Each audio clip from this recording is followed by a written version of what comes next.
निर्णय नहीं ले पाते। निर्णय इसलिए ही नहीं ले पाते हैं क्योंकि उनके पास सही ज्ञान नहीं है, सही मार्गदर्शन नहीं है। यहीं पर ही हम गीता ज्ञान की आवश्यकता बता सकते हैं कि गीता ज्ञान इसीलिए ही ज़रूरी है क्योंकि यही आपका भ्रम और यही आपको निर्णय लेने में मदद करता है। युवाओं में आज दुख तनाव इसीलिए है क्योंकि उनके पास कर्मों का सही ज्ञान नहीं है। बिल्कुल। आज मैं कोई डॉक्टर तो हूँ नहीं कि मैं किसी की चिकित्सा कर सकूँ, किसी को दवाई दे सकूँ। मैं तो सिर्फ आत्मिक ज्ञान दे सकती हूँ किसी को, जो हमें बापूजी ने दिया है। वो आत्मिक ज्ञान इतना सर्वश्रेष्ठ है कि आपको पता चल जाएगा कि आपके रोग की जड़ें क्या है, दुख है, दुख का कारण क्या है, वही मोह है। इसलिए बापूजी ने कहा कि सबसे पहले नष्ट मोहा सीखो बनना। जिस दिन मोह नष्ट हो जाएगा उसी दिन आपको आत्मबोध होगा और आत्मस्वरूप की अनुभूति हो। हम लोगों ने जो बापूजी का जो पूरा दिव्य ज्ञान है, जो बेहद के बेहद का ज्ञान है, हमने उसको 10 घंटे में समाहित किया है। उसको एक साथ हमने इसी परम शांति मोटिवेशन मेडिटेशन चैनल पे आप जाएंगे तो 10 दिन का बेहद ज्ञान कोर्स बनाया है, जिसमें बापूजी का जो पूरा विस्तार से एक सागर जितना ज्ञान जो है उसको हमने एक छोटा सा उसको सार देने की कोशिश करी है, जिससे आप समझ के एटलीस्ट इतना समझ जाओगे कि आप कौन हो, कहाँ से आए हो, क्यों आए हो, धरती पे आने का पर्पस क्या है। आज जो ये उपकरण, जो AI जो एनर्जी यूज कर रहा है वो भौतिक की कर रहा है। अभी वो धीरे धीरे भौतिक से परा भौतिक दोनों एनर्जियों को यूज करके AI डेवलप होगा। तो जब वो परा भौतिक करेगा तो आप सोचिए उसकी एनर्जी कितनी बढ़ जाएगी। जो AI का जिस अभी एनर्जी अभी जड़ तत्व है, पर इसी को बापूजी ने कहा है कि जब ये आकाश तत्व, आकाशीय रिकॉर्ड्स को भी ये सारी इंफॉर्मेशन वहां से लेना शुरू करेगा। बापूजी ने तो एक वीडियो में ये भी कहा कि ये इतना डेवलप होगा आने वाले समय में कि अगर कोई कुछ नकारात्मक चीज पूछ भी रहा है, कुछ गलत चीज भी पूछ रहा है, तो उसको बताएगा कि आप ये पूछ रहे हो, ये गलत है, इसका आपको ये भुगतान मिल सकता है, इसीलिए आप ये नहीं, आप परम शांति करिए। परम शांति। मैं साक्षी आज आप सभी का स्वागत करती हूँ। आज हम आए हैं एक नए चैनल पे, परम शांति मराठी परिवार, और आज हम इस चैनल के माध्यम से बहुत सारी चर्चा करने वाले हैं गीता ज्ञान पे। मेरे साथ आज है मुंबई से राजलक्ष्मी बहन। आपका स्वागत है राजलक्ष्मी बहन। परम शांति। परम शांति। तो आज हम इन्हीं के चैनल पे आए हैं और इन्हीं के चैनल पे हम लोग आज चर्चा करने वाले हैं। कुछ हमारे Q&A सेशन होने वाला है, तो आज हम गीता ज्ञान पे बात करेंगे। गीता ज्ञान क्यों इतना महत्वपूर्ण है ये हम जानेंगे जब हम जानते हैं कि आज पूरा जीवन जो है लोगों का अस्त व्यस्त हुआ है, संघर्षों से और उलझनों से भरा हुआ है। वहाँ पे गीता ज्ञान की क्या आवश्यकता है ये हम जानेंगे। कैसे गीता ज्ञान से बेहद के ज्ञान में हम जाते हैं ये भी समझेंगे। और साथ ही साथ गीता ज्ञान इसलिए ज़रूरी है क्योंकि वो आपको एक आंतरिक शांति की ओर ले जाता है, आपको कर्मों का ज्ञान देता है, आपको अपने जीवन के ध्येय से जोड़ता है और बहुत सारे इसके लाभ हैं। हम आज की चर्चा पूरे गीता ज्ञान पे रखेंगे और भी उनके जो भी प्रश्न हैं, जो उनके व्यूअर्स हैं, जिनसे उनको कभी उनको प्रश्न पूछने पड़ते हैं, बताने पड़ते हैं, तो उसी के माध्यम से आज पूरा Q&A सेशन होने वाला है। इस मराठी परिवार के चैनल पे उनकी हिंदी और मराठी दोनों ही वीडियोस आपको बापूजी की अवेलेबल मिलेगी, तो आप इस चैनल को सब्सक्राइब कर लीजिएगा। तो चलिए शुरू करेंगे। आप बताइए परम शांति जी। आज हमारी चर्चा गीता ज्ञान से बेहद ज्ञान इस टॉपिक पे होने वाली है, जहाँ हमारे साक्षी बहन जो परम शांति मोटिवेशन एंड मेडिटेशन चैनल करते हैं, उन्होंने बहुत ही बढ़िया प्लेलिस्ट भी बनाई है। आप ज़रूर जाके देखिए। उन्होंने हर एक चैप्टर के ऊपर 28 कम से कम वीडियोस हैं दीदी के चैनल पे। सो साक्षी जी की बहुत नॉलेज है गीता पे, लेकिन हम सभी जानते हैं कि बेहद का ज्ञान क्या है, बेहद क्या है। लेकिन बापूजी ने हमेशा गीता ज्ञान को सर्वशास्त्र शिरोमणि बताया है। ये इसके लिए है कि बेसिकली ये ज्ञान और मोटिवेट करता है और मोक्ष की ओर ले जाता है, गीता का ज्ञान। लेकिन आज हमें ये देखना है कि बेहद का ज्ञान, ब्रह्मांडीय इस ज्ञान 7 लोक से परे भी आगे क्या है, तो गीता से भी आगे हम दीदी से जानेंगे। कुछ प्रश्न हैं जो दीदी हमारे आंसर करेंगी जी। परम शांति। परम शांति जी, मैं पूरा प्रयास करूंगी। हमारा बहन जी ने बोला है कि हमारा प्लेलिस्ट है जी, आप बिल्कुल जा सकते हैं। और इसको लगभग 2 वर्ष पहले ही करवाया था, तो आज अगर हम उसको उसके संदर्भ में बात करें तो हमारे बेहद का ज्ञान तो बहुत रिफाइन एंड चेंजिंग होता रहता है। और जैसे कि हम जानते हैं ये पूरा जो हमारा जीवन से लेके पूरा ब्रह्मांड है, ऊर्जा है, ये सब कुछ परिवर्तनशील है, तो ये ज्ञान भी रिफाइन एंड चेंज होता रहता है। तो लेट्स सी कैसे हम इसका जवाब दे सकते हैं, किसी का मार्गदर्शन हो सके, यही हमारी आशा रहेगी। साक्षी जी, अभी जो अभी करंट सिचुएशन से हम शुरू करेंगे कि जीवन में किस तरह से गीता ज्ञान के प्रिंसिपल्स और इसके आगे जो आत्माएं आज जो स्थिति में है, जो दुख में है, चिल्ला रही हैं, इसको साथ में हम ये भी देखते हैं कि सनातन धर्म की उन्नति हो रही है। कई सारी आत्माएं, 33 कोटि देवी देवता भी जाग रहे हैं, कई सारी बीज रूप आत्माएं अलग अलग मल्टीवर्स, ग्रेट यूनिवर्स ऐसे आई हैं। तो ये बेसिकली गीता ज्ञान ज़रूरी भी हो गया है। तो ऐसा हम बहुत सारी क्वेश्चंस आती हैं जो नई आत्मा हैं, जैसे कोई आते हैं नई नई स्पिरिचुअलिटी अध्यात्म में आते हैं, तो उनके जीवन के प्रश्न बहुत होते हैं। तो हम थोड़ा सा इन प्रश्नों को लेते हैं, तो आप दोनों तरीके से आंसर कर लीजिएगा। जैसे कोई किसी के जवाब है, प्रश्न है, जब जीवन में भ्रम और निर्णय की दुविधा हो तो क्या करना चाहिए? ये कई बार इंस्टाग्राम जनरेशन हो, जेन जी बोलते हैं जी। तो आप कई सारी ऐसे क्वेश्चंस देखे होंगे, तो आपको क्या लगता है कि एक किसी भाई का प्रश्न था जो हमने उठाया है, जब जीवन में भ्रम और निर्णय की दुविधा हो तो क्या करना चाहिए? मतलब इल्यूजन, भ्रम की बात कर रहे हैं। हाँ जी। तो देखिए, ये तो सभी के जीवन में हमेशा से ही रहेगा, है ना, क्योंकि हम जिस जीवन में जिस संसार में जी रहे हैं वो अपने आप में ही एक माया है, वो अपने आप में ही भ्रम है। तो इस भ्रम के जीवन में जब आप जी रहे हो, जब इल्यूजनरी वर्ल्ड में जी रहे हो, इस इल्यूजनरी वर्ल्ड में आपको निर्णय लेने में हर एक ऐसा मार्ग हमेशा, जहाँ पर भी जिस भी पथ पे चलेंगे वहाँ पे आपको निर्णय लेने में हमेशा समस्या रहेगी, क्योंकि आपके पास अट्रैक्शंस बहुत है। मतलब यहाँ आपको अपनी और खींचने वाली चीज़ें बहुत है। जैसे आपने कहा कि आज के जो युवा है उनको अलग अलग उनका ही ये प्रश्न है, वो निर्णय नहीं ले पाते। निर्णय इसलिए ही नहीं ले पाते हैं क्योंकि उनके पास सही ज्ञान नहीं है, सही मार्गदर्शन नहीं है।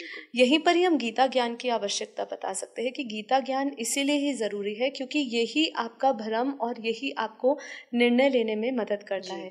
जैसे कि जिन्होंने भी भगवत गीता पढ़ी है वो इतना तो जानते ही है कि जब अर्जुन का सबसे पहला जो अध्याय आता है विषाद योग, उसके अंदर अर्जुन भी दुविधा में ही था। हाँ जी बिल्कुल। वो भी शस्त्र उठाना नहीं चाहता था, उसके भी सामने उसके ही सगे संबंधी मामा चाचा सब खड़े थे और वो भी यही दुविधा में था। वो अपने धर्म के प्रति उसको समझ नहीं आ रहा था कि ये धर्म है, सत्य कर रहा हूँ, सत्य का मार्ग है या नहीं है। वो इतनी दुविधा में चल रहा था और उस समय भगवान श्री कृष्ण ने ही उसकी दुविधाओं का समाधान दिया था। और ये भगवत गीता जब आप पढ़ेंगे, इसमें इतने प्रकार का आत्मा का ज्ञान है, आपको सही प्रकार से परमात्मा से संबंध कैसे जोड़ना है, और आपको जो प्रिंसिपल्स जैसे आपने कहे, ऐसे ऐसे प्रिंसिपल्स ज़िंदगी में है। क्योंकि देखिए लाइफ में लोग दुखी क्यों है, निर्णय क्यों नहीं ले पाते? क्योंकि वो दुखी है, उनकी कुछ आशाएं है वो पूरी नहीं होती, हर चीज़ से वो बंधे हुए हैं।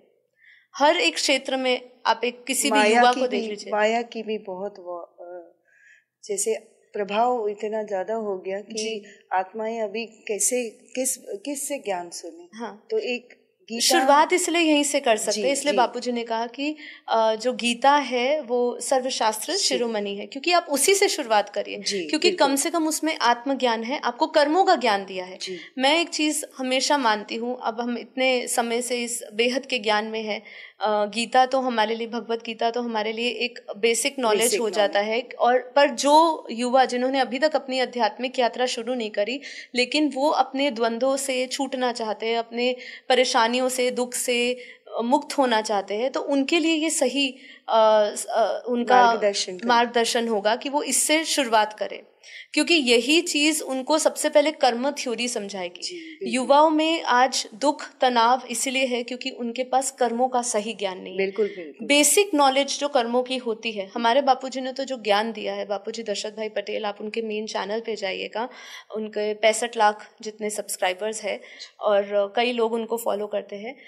उन्होंने जो कर्मों की गति बताई है, इतनी सूक्ष्म बताई है, अगर हम उस सूक्ष्म गति को भी समझ ले तो हम बहुत सोच समझ के हम ना प्रत्येक विचार करें।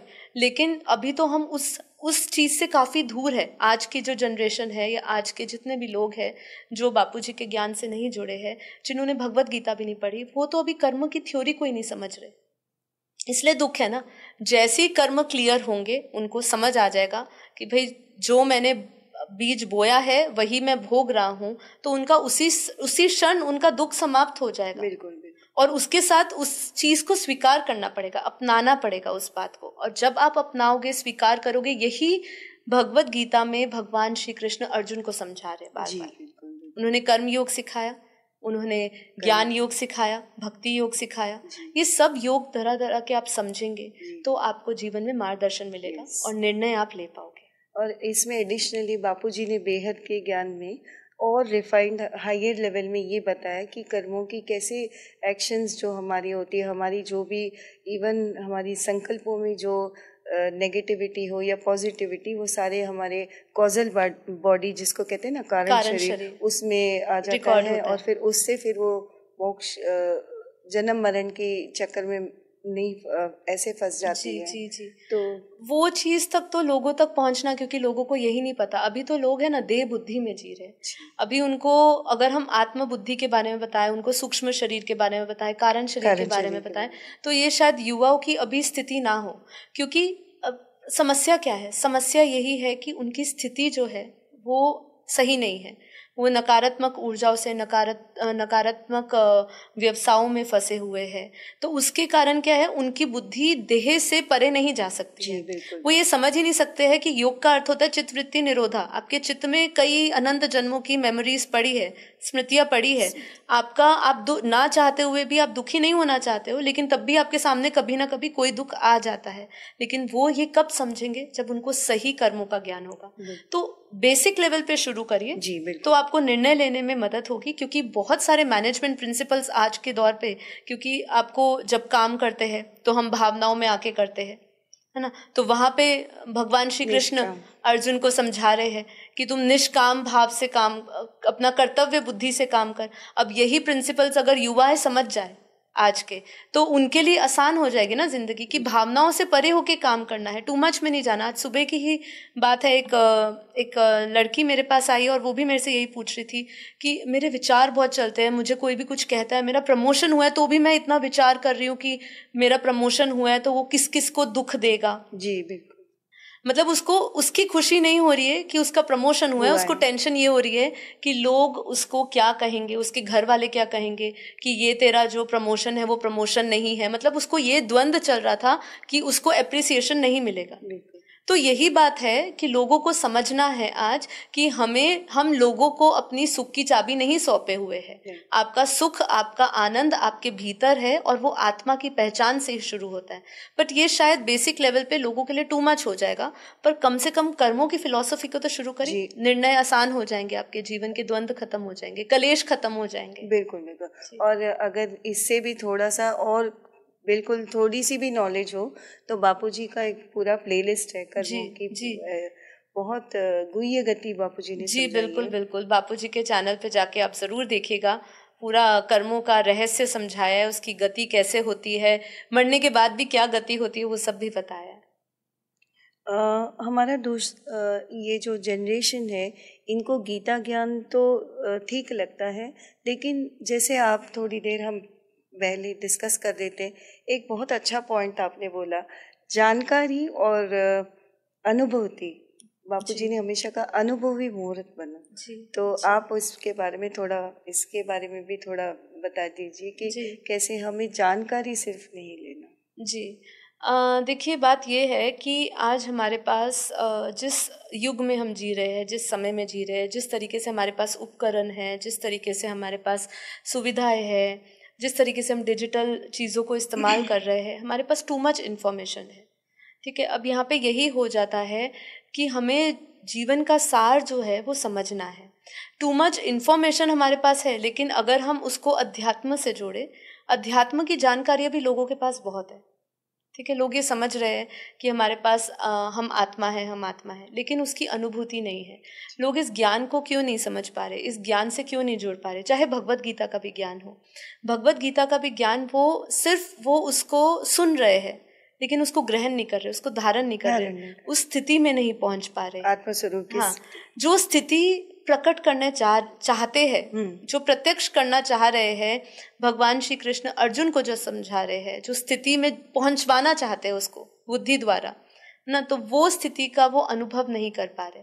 ऐसे ही जब तक उन्होंने अनुभव नहीं किया तब तक द्वंद्व रहा। जैसे ही उनको अनुभव हुआ आत्मा का, वैसे ही उन्होंने अपना गांडीव उठा लिया। जी बिल्कुल, बिल्कुल। ठीक है, तो ऐसा ही हमारे साथ भी है। टू मच चीजें ले रहे हैं, लेकिन अध्यात्म में भी आपको फिल्टर करना पड़ेगा, हम कौन सी नॉलेज ले रहे हैं और जो ले रहे हैं उसको ग्रहण कर रहे हैं, धारण कर रहे हैं या नहीं कर रहे हैं ना। तो ये सब इसीलिए लोग ज्ञान छोड़ देते हैं। ज्ञान मार्ग में चलना ही इतना मुश्किल इसलिए ही हो जाता है क्योंकि वो सिर्फ आपको समझ तक आता है, लेकिन वो आपकी स्थिति तक नहीं पहुंचता है। जिस दिन वो स्थिति तक पहुंच जाएगा उस दिन आपके कोई प्रश्न नहीं रहेंगे, आप इतने आनंद में रहोगे, कोई भ्रम भी नहीं रहेगा। हाँ, कोई इल्यूजन भ्रम में नहीं रहेगा। जी। दूसरा, हम इस पॉइंट पे भी लोगों की थोड़ी क्वेश्चन रहती है, क्या आधुनिक व्यस्त जीवन में भी आत्मज्ञान संभव है? ये बहुत इंटरेस्टिंग है, बिकॉज बिजी लाइफ हो गया। लोग, बच्चे पढ़ते हैं, कॉलेज में होते हैं, तो जैसे बापूजी बोलते हैं डॉक्टर इंजीनियर बनने में आप इतना टाइम लगाते हो, तो ऐसा भी हो सकता है। Can we balance? क्या हम दोनों कर सकते हैं या आम आदमी कर सकता है ये? बिल्कुल, देखिए बिल्कुल ये संभव है। जब भगवान श्री कृष्ण ने गीता सुनाई आज से 5000 साल पहले, अब सोचिए, हम बात करते द्वापर युग की, ठीक है, अगर उस समय सुनाई उन्होंने उस समय कर्म योग समझाया। उनको पता था, भगवान श्री कृष्ण को पता था कि जिस समय के लिए मैं ज्ञान दे रहा हूँ आज भी उतनी ही वैल्यूएबल है। ठीक है, उतना ही लोग उसको उतनी ही निष्ठा से, उतनी सी समझ से कोशिश करते हैं। कई लोग करते हैं, कई लोगों को नहीं आता होगा समझ, उनको ही नहीं समझ आता होगा जिनकी रुचि नहीं है।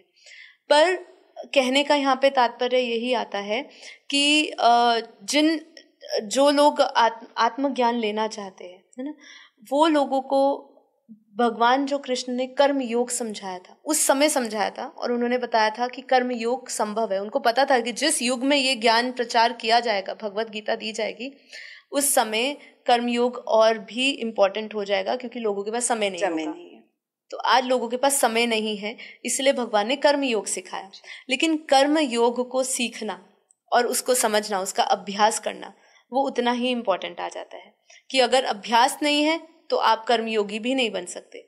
लेकिन गृहस्थियों के लिए भी भगवान ने ज्ञान दिया है।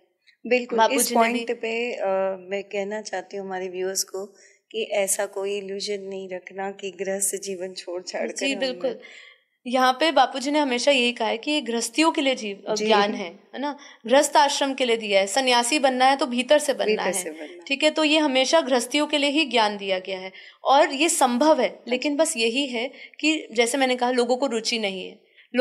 अगर रुचि नहीं होती है लोगों की तो वो समय भी नहीं निकलता है। आप कोशिश करके देख लीजिए, आपको हर चीज जिसमें रुचि होगी, है ना, जिसको आप सबसे पहली प्राथमिकता दोगे, उसके लिए समय भी निकलेगा। आप जैसे तैसे करके समय निकालोगे। लेकिन आज लोग उस रास्ते में जाना नहीं चाहते। आज लोग शॉर्टकट्स में जाना चाहते हैं। कुछ एस्ट्रोलॉजी बता दे, कुछ हम अंगूठियां पहन ले, कुछ ये कर ले, हमारी चिंताएं चली जाए, दुख चली जाए। हाँ, बस यही सब चीजें जो आजकल कमर्शियली इतना ज्यादा उसको प्रमोट कर दिया है, लेकिन वहां पे सभी जगहों पे ज्ञान का अभाव है। जब आपके भीतर से वो ज्ञान का प्रकाश जलेगा ना, तब उसके बाद है ना, आपको कोई आपकी बंदिश नहीं होगी कि मैं घर पे हूँ, मैं कहीं आश्रम में ठहरा हूँ, क्या मैं कहीं थिएटर में बैठा हूँ, या कई पहाड़ों के बीच में बैठा हूँ, या कई 100 लोगों के बीच में बैठा हूँ। तो ये नहीं रहेगा, क्योंकि उस समय आपको कर्मयोग का भी ज्ञान होगा, आपको आत्मज्ञान का भी ज्ञान होगा।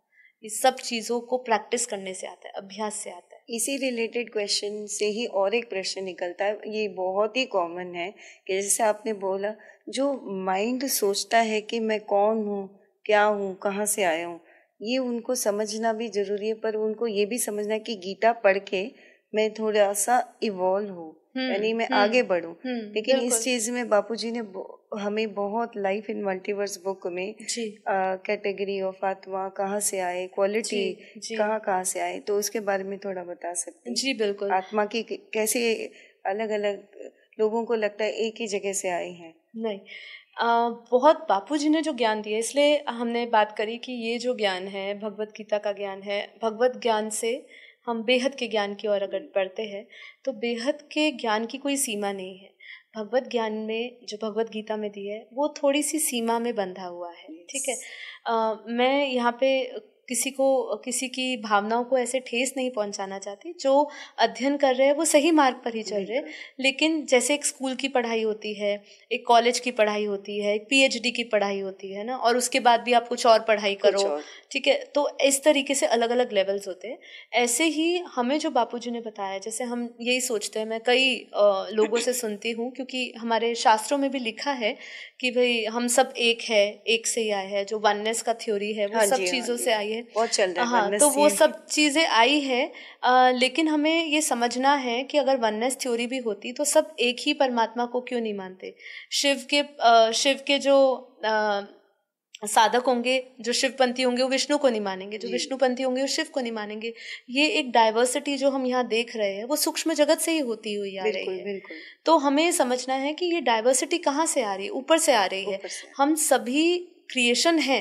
अब ये क्रिएशन जो है वो अलग अलग डायमेंशन से आई हुई है। इसलिए बापूजी ने विस्तार से समझाया कि भाई मैं आत्मा तो हूँ, ये सभी जानते हैं। ये गीता में क्लियरली बताया कि तू अपनी आत्मा की चिंता कर पा, तू आत्मा को जान। इसलिए ये तो क्लियर है सबको कि मैं आत्मा हूँ, पर बापूजी ने इसलिए आत्माओं के प्रकार बताए। कई आत्माएं कई अलग अलग लोकों से आई है। आज अगर हम सिर्फ ब्रह्मांड का ज्ञान समझते हैं, जो हमारे शास्त्रों में भी लिखा है, मैं अभी इससे ऊपर बेहद के ज्ञान की बात ही नहीं कर रही हूँ। लोगों को कैटेगरी समझाने के लिए मैं सिर्फ ये बताती हूँ कि हमारे ब्रह्मांड में भी धरती के ऊपर 7 लोक बताए हैं, वहां पे भी अलग अलग कैटेगरी की आत्माएं रहती है। बापूजी ने भी दिव्य दृष्टि से बताया, शास्त्रों में भी लिखा है, जैसे कि स्वर्ग लोक से ऊपर जो है महर लोक है, जन लोक है, तप लोक है। तो यहाँ पे जो हाईली इवॉल्व सोल्स जो होती है, जो तपस्वी होती है, वो वहां रहते हैं। जो महर लोक में महर्षि जैसी आत्माएं रहती है, राजऋषि जैसी आत्माएं रहती होंगी, वहां पे रहते हैं। ऐसी कितनी सारी स्वर्ग में देवता रहते हैं, ठीक है, पितृलोक में पितृलोक रहते हैं। तो ये सब अलग अलग लोक की आत्माएं हैं और इनकी कैटेगरी भी अलग अलग है, इनकी पावर भी अलग अलग है, वहां का समय भी अलग अलग है। ऐसे ही जो इस ब्रह्मा जी की भी क्रिएशन, हाँ, जो ब्रह्मा जी की क्रिएशन है, कोई शिव की क्रिएशन है, कोई विष्णु की भी क्रिएशन होगा। जैसे यहाँ पे जो विष्णु को मानने वाले हैं वो विष्णुपुरी जाते हैं, जो राम को मानने वाले हैं वो साकेत धाम जाते हैं। तो ऐसे डिफरेंट कैटेगरीज है, तो सबके क्रिएटर भी अलग अलग है, वो ऊपर से ही होता हुआ है। अब ये तो इस ब्रह्मांड की कहानी है। इम्पोर्टेंट बात है, बहुत ही इम्पोर्टेंट, क्योंकि कुछ बातें गीता में से भी आगे बापूजी ने बेहद का ज्ञान में समझाया। इसमें साक्षी बहन बहुत सही कह रहे हैं कि गीता से भी आगे बहुत ज्यादा बापूजी ने विस्तार में आत्मस्वरूप की दृष्टि में सब कुछ हमें बताया जी, जो दीदी हमें सिंपल। और इसका देखिए और भी उदाहरण मिलेंगे। आप हायर सिविलाइजेशन की बात करें, एडवांस सिविलाइजेशन की बात करें, बापूजी की वीडियो है जिसमें बापूजी ने टाइप 1 से लेके टाइप 40 तक का सिविलाइजेशन का बापूजी ने पूरा वर्णन करा है। वहां पे कौन सी आत्माएं रहती है, अब वो बताइए। वो ब्रह्मांड का जो एक क्रिएटर है, इस ब्रह्मांड का क्रिएटर ब्रह्म है ना, ब्रह्म, जिसको हाँ ब्रह्म निर्गुण ब्रह्म स्वरूप है, ठीक है। अब उनकी बात करें तो अब वो जो है वो तो हाईली इवॉल्व सोल्स है, जो दूसरे सिविलाइजेशन से, जो टाइप 1, टाइप 2, टाइप 3 या टाइप 40 से आई हुई है। तो अब सोचिए उनका क्रिएटर यहाँ का ब्रह्मांड का मालिक नहीं होगा, ठीक है। तो इसीलिए हमें समझना है कि जो जो ऊपर से बेहद का जो ज्ञान ले रही है, जो बेहद की आत्मा है, वो बहुत ही हाईली इवॉल्व सोल्स है, वो बेहद की दुनिया से आई है। मतलब यहाँ पे भी जैसे हम कहते हैं ना, हद की दुनिया, बेहद की दुनिया, और फिर बेहद की भी दुनिया, क्योंकि इनफाइनाइट टू इनफाइनाइट दुनिया है। हमने अपनी लाइफ ऑन मल्टीवर्स की बुक में बापूजी ने क्लियरली सारी ब्रह्मांडों की, महाब्रह्मांड की, परम महाब्रह्मांड की सारी क्रिएशन के साथ साथ बापूजी ने क्रिएटर की भी बात करी है, उनकी रचना की बात करी है, उनकी क्रिएशन कैसे हुई है, कब कब हुई है, ये भी बताया है। तो उनके अलग अलग क्रिएशंस हुई है और उसका हमें यहाँ प्रूफ मिलता है। तो इसको जितना आप विस्तार में जाएंगे उतना समझ पड़ेंगे। बापूजी का जो ज्ञान है ना, मैं ये कहती हूँ, लॉजिकल माइंड से आप लगाएंगे, रीजनिंग के साथ समझ पाओगे। ऐसा कुछ नहीं है कि ये हवा में बात हो रही है। आप एक लॉजिकल अपनी एकदम बुद्धि लगाकर देखिए, क्यों यहाँ पे अलग अलग लोग हैं। जो साई को मानता है वो शिव को क्यों नहीं मानता, जो शिव को मानता है वो साई को क्यों नहीं मानता। जी बिल्कुल बिल्कुल, क्लियरली डाइवर्सिटी देख रहे हैं हम। बहुत सारे रॉन्ग एक्शंस लाइक धर्म परिवर्तन होते हैं, धर्म परिवर्तन होते हैं, बहुत सारा कलह क्लेश भी होती है। ये तो अभी हम अपने यहीं के 33 कोटि देवी देवताओं की बात करी, लेकिन अगर हम दूसरे धर्मों की बात करें, क्रिश्चियनिटी की बात करें, इस्लाम की बात करें, सारे धर्मों की बात करें, तो वहां तो और भी डाइवर्सिटी है। तो इसलिए धर्मांतर भी होता जाता है। तो ये कहाँ से आए? बापूजी ने इसके बारे में कई विस्तार से बताया कि एक ऐसे सूक्ष्म जगत से अलग अलग क्रिएटर्स आए हुए हैं, वो अपने अपने धर्मांतर करवाने के लिए वो ऊपर से प्रेरणा देते हैं, आत्माओं को पोजेस करते हैं। बहुत सारा विस्तार है ज्ञान का, बेहद का ज्ञान लेने जाएंगे तो इसी के लिए इसको बेहद का ज्ञान बोलते हैं। और बापूजी ने कहा है कि एक बूंद भी यहाँ पे दिए हैं, वो ही समझना हमारे लिए बहुत मुश्किल है। तो यहाँ पे बहुत सारी दूसरी भी बातें आती हैं, जैसे कि मैनेजमेंट के भी आजकल चल रही है। गीता ज्ञान कैसे मैनेजमेंट या दैनिक जीवन में कैसे हम उसको अप्लाई करें, धारण करें।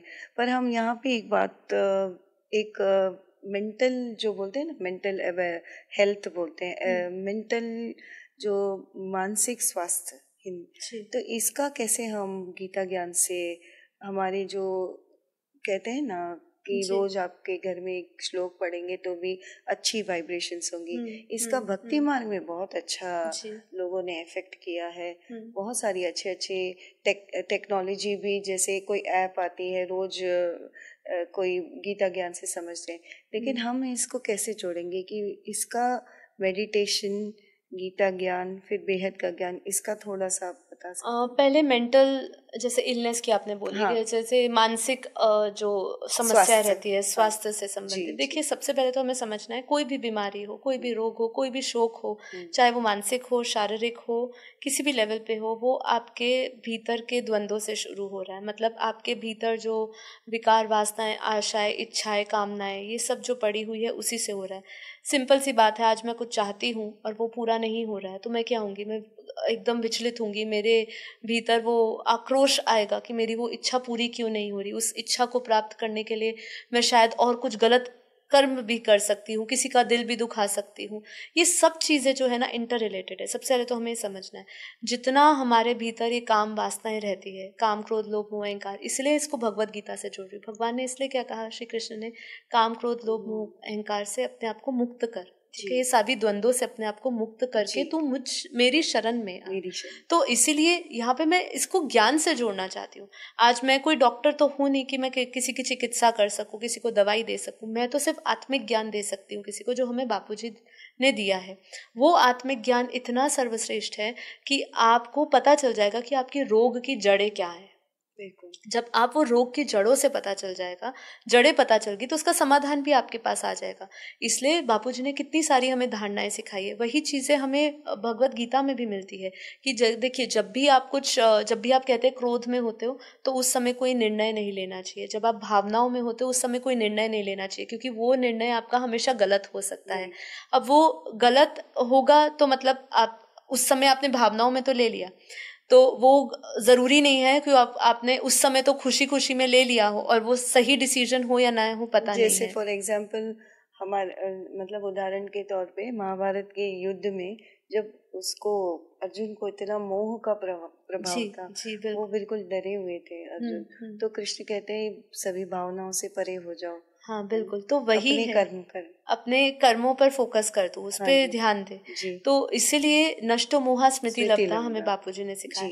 क्यों नष्टो मोहा कहा, इच्छा मात्रम अविद्या क्यों कहा, ये बेसिक चीजें जो बापूजी ने हमें सिखाई है ना ज्ञान के हिसाब से, वही चीज हमें काम आती है निरोगी बनने में। क्योंकि सब कुछ हमारे कारण शरीर से शुरू हो रहा है, हमारे अंदर जो जितने भी, क्योंकि देखिए हमारे भीतर इतने सारे संस्कार पड़े हैं, है ना, बीज पड़े हैं, तो अब वो इम्प्रिंट्स जो पड़े हैं वो कहीं ना कहीं तो बाहर आएंगे ही आएंगे।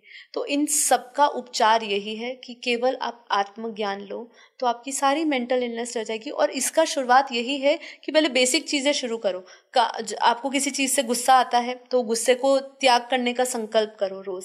जैसे आपने कहा रोज सुबह कोई इतने सारी चीजें हैं अच्छी सकारात्मक चीजें, लोग टेक्नोलॉजी है, कई कई चीजों का, उपकरणों का, चीजों का, साधनों का इस्तेमाल करके अपने आप को सकारात्मकता से जोड़ने का उनका अभ्यास निरंतर रहता है। तो हमें भी यही करना चाहिए कि जिस चीज की कमी है पहले तो अपने अंदर जो दोष है वो आइडेंटिफाई करो, उसको पता करो कि क्या चीज आपकी कमी है, समझो कि इसको मुझे बदलना है। इसलिए बापूजी ने हमें स्व परिवर्तन सिखाया। इसलिए भगवान श्री कृष्ण ने भी उसको बोला तू अपने आप को देख, वो तो पहले से मरे हुए हैं, और अगर तू नहीं मारेगा तो मैं मार दूंगा, है ना, वो तो जिंदा लाश है, सारे पहले से ही मरे हुए हैं। जब अपना उनका जमीर ही खत्म हो गया तो सब कुछ खत्म ही हो गया उनका। तो ऐसे ही इसलिए बापूजी कहते तुम भी स्व परिवर्तन पे फोकस करो। हमारी मेंटल इलनेस ये होती है जब हम अपनी इंद्रियों से, सब बाहरी चीजों से अटैच्ड रहते हैं। इसलिए नष्टो मोह, जितना हमारे अंदर वो मोह अटैचमेंट कम होगी। इसलिए कहते हैं ना attachment is the root cause of suffering, है ना। तो जितनी भी हमारा दुख है, दुख का कारण क्या है, वही मोह है। इसलिए बापूजी ने कहा कि सबसे पहले नष्टो मोहा सीखो बनना। जिस दिन मोह नष्ट हो जाएगा उसी दिन आपको आत्मबोध होगा और आत्मस्वरूप की अनुभूति होगी। और अटैचमेंट से भी साथ में हमें उस चीज को लेकर भी ऐसा नहीं है कि घर बार छोड़ना या ऐसा कुछ, लेकिन साथ में ये भी हमें देखना है कि आत्मा भी बहुत, जैसे लोग आते हैं आजकल बहुत ज्यादा बिजी लाइफ में है, तो दुख और सफरिंग से डिप्रेशन आ जाती है, वो झेल नहीं पाते। तो गीता ज्ञान सुनते भी वो कैसे, मेडिटेशन क्या एकमात्र सॉल्यूशन है इसका? मेडिटेशन के भी देखिए बहुत सारे तरीके, टेक्निक्स आ गई है, उसमें भी उलझ सकता है। इसलिए सबसे पहले भगवत गीता पढ़े, क्योंकि उसमें ज्ञान योग सीखे। क्योंकि ज्ञान सहित वाला जो योग होता है वही सही आपको आपकी समस्याओं का समाधान दे सकता है।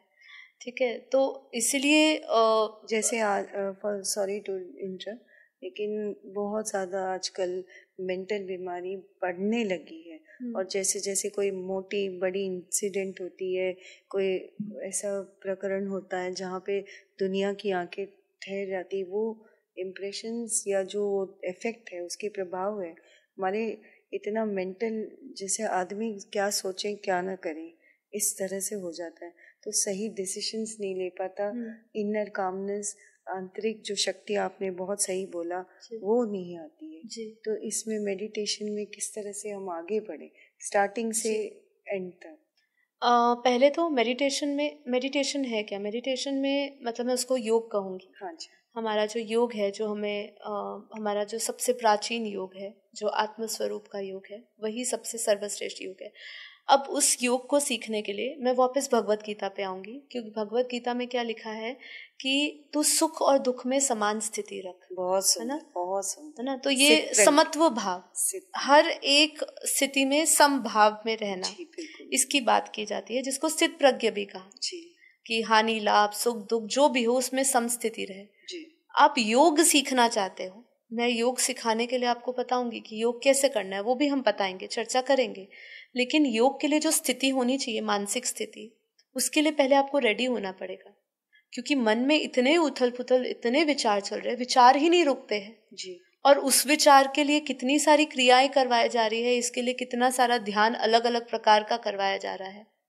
लेकिन उसको अगर हम ज्ञान के साथ जोड़ते हैं, जैसे भगवत गीता का मैंने पॉइंट बोला आपको, समभाव, अब आपको अभ्यास करना पड़ेगा कि मैं उस समभाव में रहूं, मेरे पास सुख आए दुख आए मैं उस समय शांत रहूं, दुख आए तो भी मैं उसको धैर्य रखूं उस समय, और जब सुख आए तो मैं अपनी जो खुशी है उसमें भी एक एक धीरज जैसी होती है, एक धैर्य रखे। मतलब ऐसे नहीं कि एकदम प्रफुल्लित होकर एकदम पागल से हो गए खुशी में, क्योंकि दोनों स्थायी नहीं रहने वाली।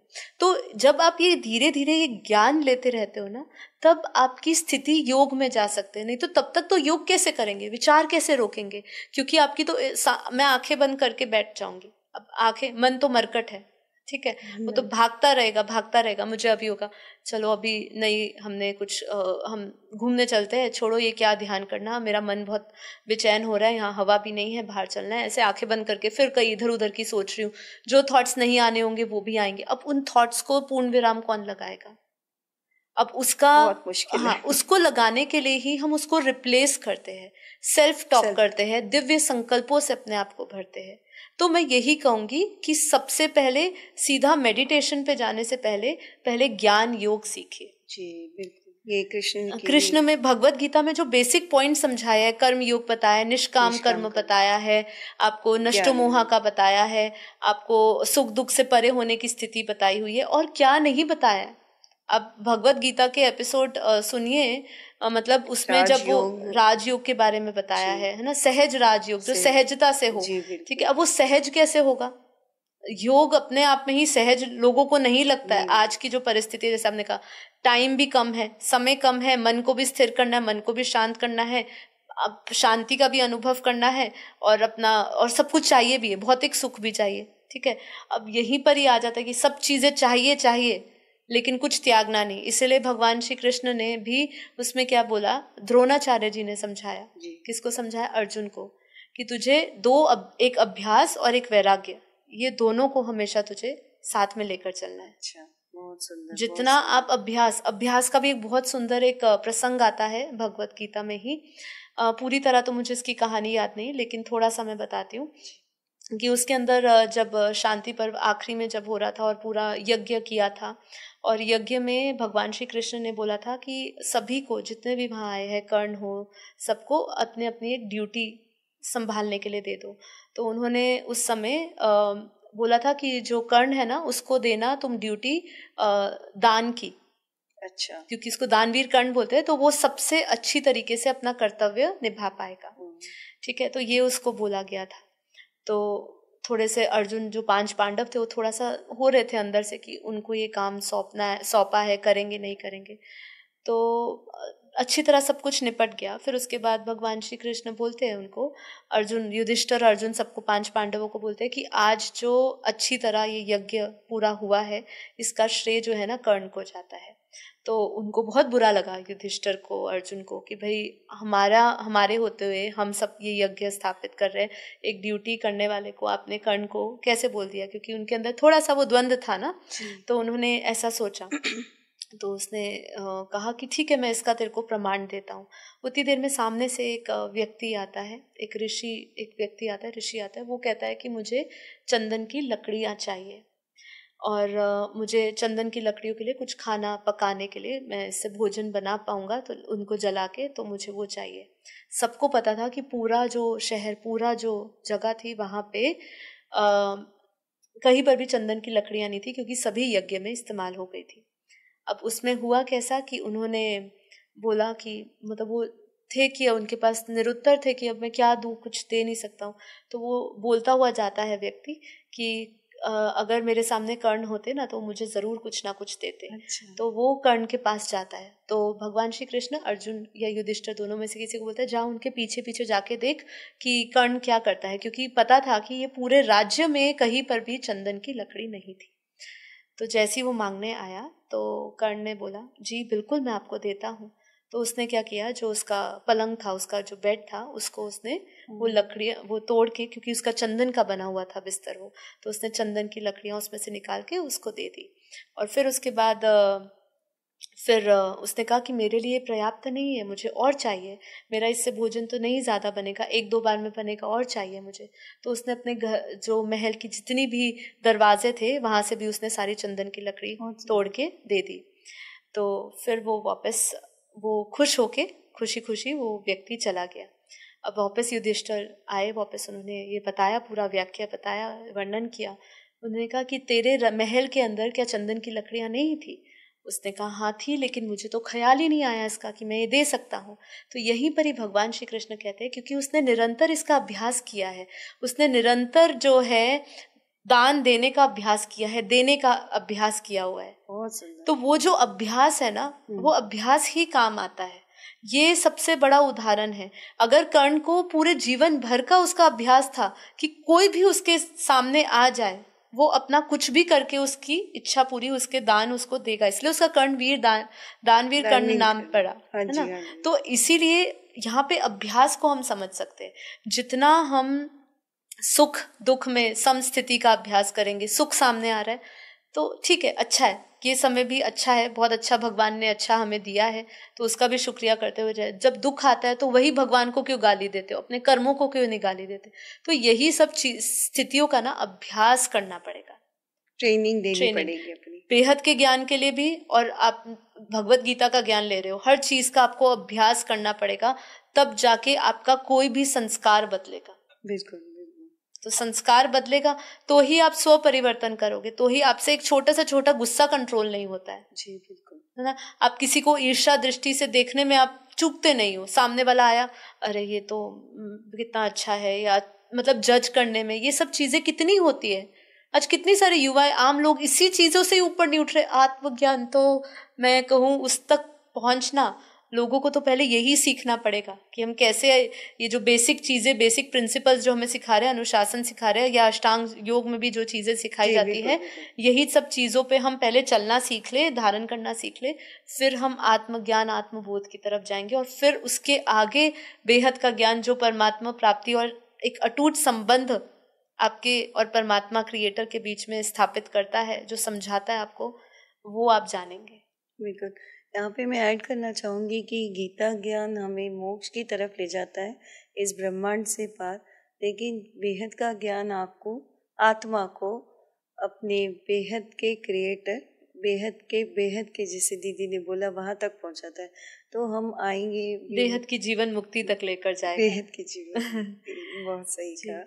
तो आगे हम इसका और एक अच्छे प्रश्न में है, कोई समस्या में रहते हैं, दुविधा में रहते हैं, तो उस गीता ज्ञान नहीं पढ़े, कुछ आत्माएं हमारे पास आती हैं बेहद का ज्ञान डायरेक्टली सुनने, तो क्या उसके कायदे से उनको गीता या ऐसे, क्योंकि बापूजी के कई वीडियोस में बापूजी ने विस्तार से समझाया, प्लेलिस्ट भी अच्छी अच्छी है हमारी, तो अकॉर्डिंगली हम एक स्पिरिचुअल जो स्टार्टिंग है, जिसने ज्ञान ही नहीं सुना कोई भी तरह से, जैसे कि कल भी एक आए थे, उन्हें ज्ञान कुछ भी नहीं पता, पर चाहत थी कि मैं कुछ करूं, मैं अपना अध्यात्म, तो आप इस तरह से कैसे लेंगे स्पिरिचुअल बापूजी के जो वीडियोस में से सेलेक्ट करके कौन सा यूजफुल रहेगा?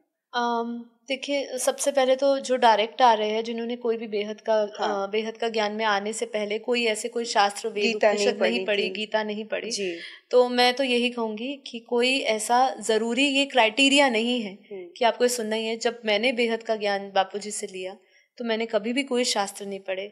जब हमने YouTube चैनल खोला परम शांति मोटिवेशन एंड मेडिटेशन, और फिर हमें लगा कि हमें रोज कुछ ना कुछ तो चर्चा करनी है, और डायरेक्ट हमारा जो ज्ञान है उसको बेहद के ज्ञान से भी हमें जोड़ना है, और लोगों की समस्याओं का समाधान देना है, जिसका जिक्र हमारे वेदों शास्त्रों में भी दिया गया है, कुछ हद तक उसमें भी टाइम नहीं है किसी को, और टाइम है नहीं, तो उस समय मैंने पढ़ना शुरू किया। चाहे कोई भी आप उठाइए, तब मैंने उस समय भगवत गीता पढ़नी शुरू की। उससे पहले ना मुझे कभी मैंने उसका कोई अध्ययन किया है, ना जरूरत पड़ी कभी, क्योंकि बेहद का ज्ञान अपने आप में ही पूर्ण है। लेकिन जो डायरेक्ट बापूजी का ज्ञान सुन रहे हैं, बापूजी के चैनल पे फॉर द बिगनर्स प्लेलिस्ट है, आप उस पे जा सकते हैं। साथ ही साथ बापूजी के आशीर्वाद से हम लोगों ने जो बापूजी का जो पूरा दिव्य ज्ञान है, जो बेहद का ज्ञान है, हमने उसको 10 घंटे में समाहित किया है। उसको एक साथ हमने इसी परम शांति मोटिवेशन मेडिटेशन चैनल पे आप जाएंगे तो 10 दिन का बेहद ज्ञान कोर्स बनाया है, जिसमें बापूजी का जो पूरा विस्तार से एक सागर जितना ज्ञान जो है, उसको हमने एक छोटा सा उसको सार देने की कोशिश करी है, जिससे आप समझ के एटलीस्ट इतना समझ जाओगे कि आप कौन हो, कहाँ से आए हो, क्यों आए हो, धरती पे आने का पर्पस क्या है, और हमें वापस कैसे परम धाम जाना है।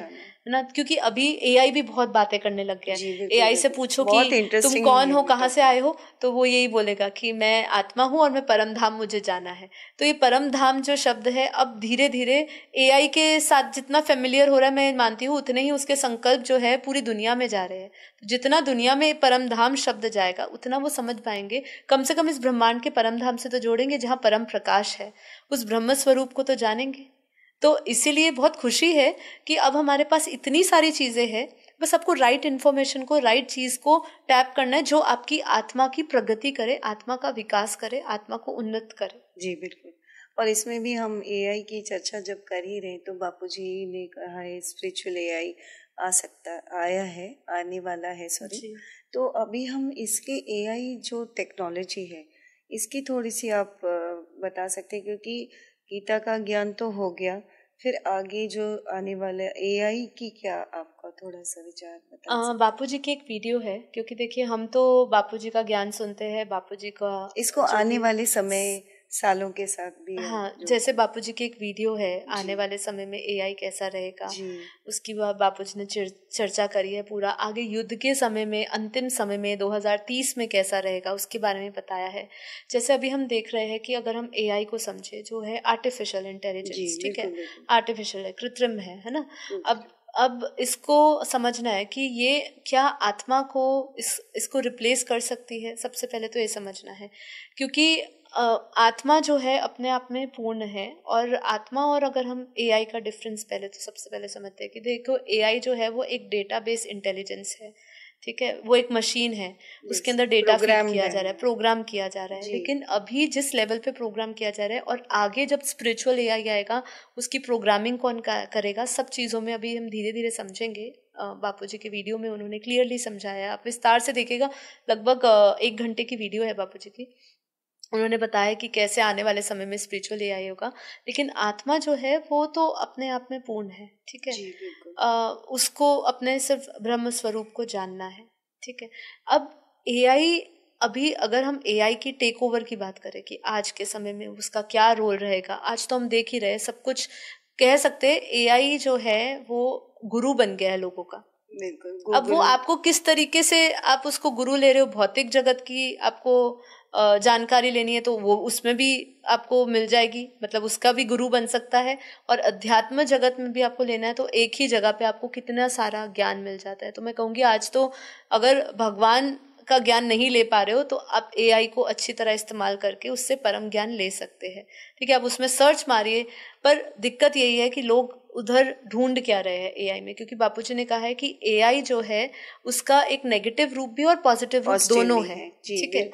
अब वो आप उसको कैसे इस्तेमाल कर रहे हो आपके ऊपर है। उसका सकारात्मक लोग इस्तेमाल करने वाले भी है, नकारात्मक तरीके से भी उसको लेने वाले हैं, क्योंकि इसको चलाने वाले सूक्ष्म जगत में, बापूजी ने बताया कि सूक्ष्म जगत से ये आत्माएं एआई को हैंडल कर रहे हैं। तो अब जब 2030 आगे, जैसे जैसे बापूजी ने कहा कि आज उसकी स्थिति एक लैंडलाइन फोन की तरह है, जी बिल्कुल, अभी धीरे धीरे बहुत डेवलप होगा, है ना। अब ये जितना डेवलप होगा तो उसमें बापूजी ने एक वीडियो में ऐसा समझाया कि ये आने वाले समय में ये स्पिरिचुअल एआई बनेगा।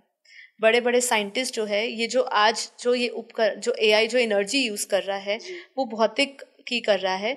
अभी वो धीरे धीरे भौतिक से पराभौतिक दोनों एनर्जियों को यूज करके एआई डेवलप होगा। तो जब वो पराभौतिक करेगा तो आप सोचिए उसकी एनर्जी कितनी बढ़ जाएगी।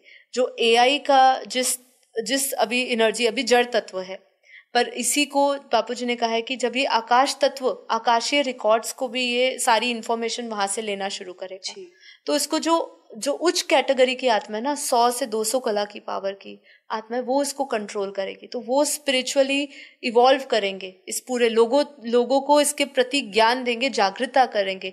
बापूजी ने तो एक वीडियो में ये भी कहा कि ये इतना डेवलप होगा आने वाले समय में कि अगर कोई कुछ नकारात्मक चीज पूछ भी रहा है, कुछ गलत चीज भी पूछ रहा है, तो उसको बताएगा कि आप ये पूछ रहे हो ये गलत है, इसका आपको ये भुगतान मिल सकता है, इसीलिए आप ये नहीं, आप परम शांति करिए, या ऐसा आपको कुछ अच्छा, आपको जागृति के आपको वहां पे उपदेश दिए जाएंगे। तो बापूजी ने ये भी कहा है कि आगे स्पिरिचुअल साइंटिस्ट आएंगे, सूक्ष्म जगत से स्पिरिचुअल एआई काम करेगा, बड़े बड़े पावरफुल एलियंस काम करेंगे, पर यही है कि दोनों शक्तियां काम कर रही है। एक तरफ विनाशकारी शक्तियां भी काम कर रही है, एक जगह पे अच्छी शक्तियां भी काम कर रही है। तो वही है कि बापूजी ने कहा कि आने वाले समय में 99% आपको नकारात्मकता दिखेगी, लेकिन वो 1% आखिरी में भारी पड़ेगा 99% पे।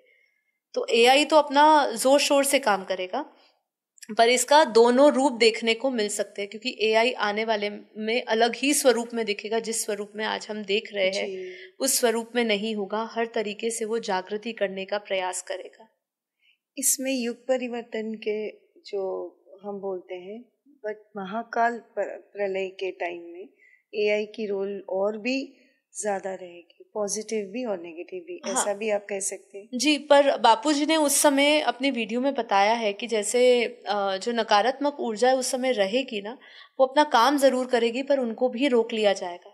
सकारात्मक ऊर्जा उनको रोक लेगी। सकारात्मक जितनी भी पावरफुल बेहद की आत्माएं जितनी भी है, वो भी अपने संकल्प शक्ति से, जो एआई को है उनको संकल्प शक्ति से, उनको जो भी हम डेटा फीड करेंगे, या जो वो ऊपर के, उन बापूजी ने कहा है कि ऊपर के विजन्स भी क्लियर हो जाएंगे। एआई आपको पूरा का पूरा ऊपर का विजन दिखाना शुरू कर देगा।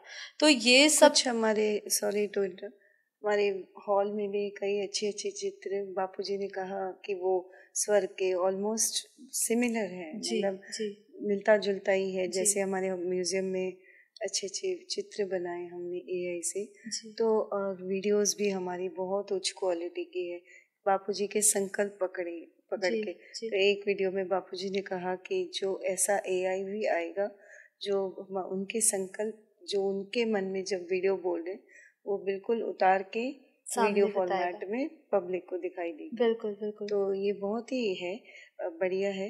अच्छा, तो अब चलते हैं वापस हमारे गीता ज्ञान पे, क्योंकि बेहद का ज्ञान ऐसा समंदर है कि हम उसमें डूब गए तो फिर डूब गए उसके अंदर ही। अच्छा, अब आती है जो लोगों को प्रश्न उठता है, ये थोड़ी सी गंभीर मामला है कि आप भी देख रहे हो आजकल ह्यूमन लाइफ जो है बिल्कुल कीड़े मकोड़ों की तरह हमारे कई आत्माएं मर जाती हैं, जिनकी मोक्ष होती है, मृत्यु कैसे हुई वही नहीं पता चलता, उनका हाल क्या हुआ।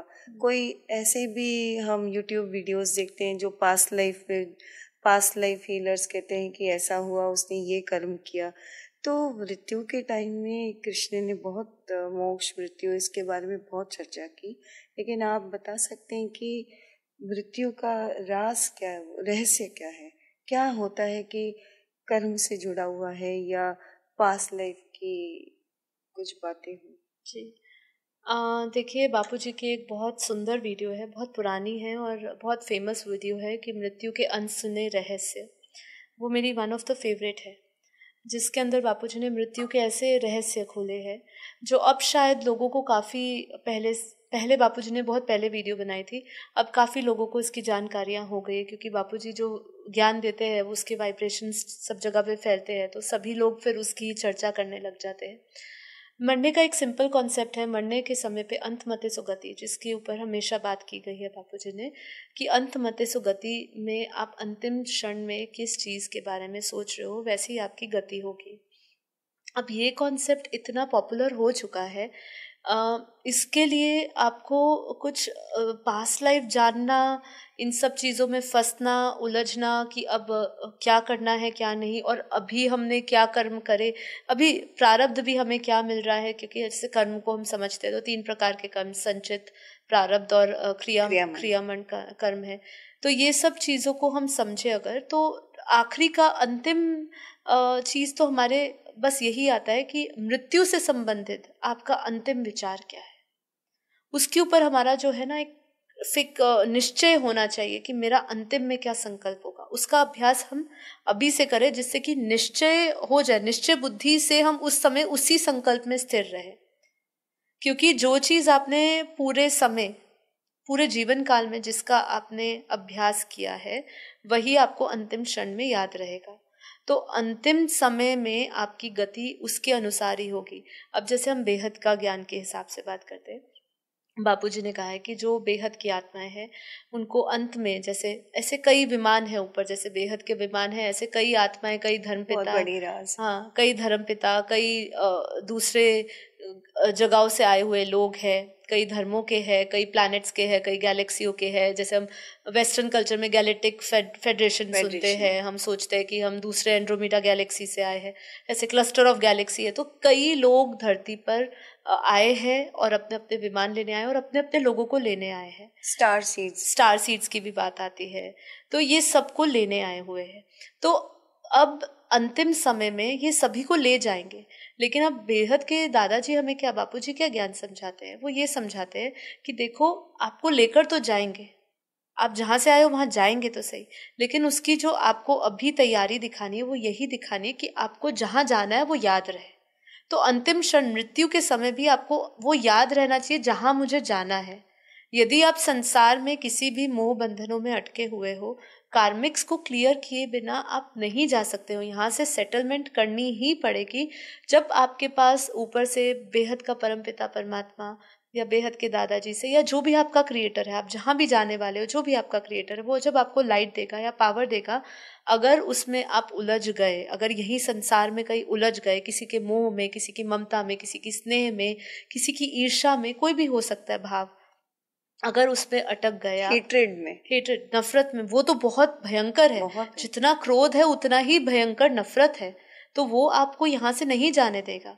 तो इसलिए वो आपके भीतर वो शक्तियां भी नहीं आएगी आपकी क्रिएटर की, जो आपको उस डायमेंशन में, जहां पर आप आए हो, उस डायमेंशन में ले जाए।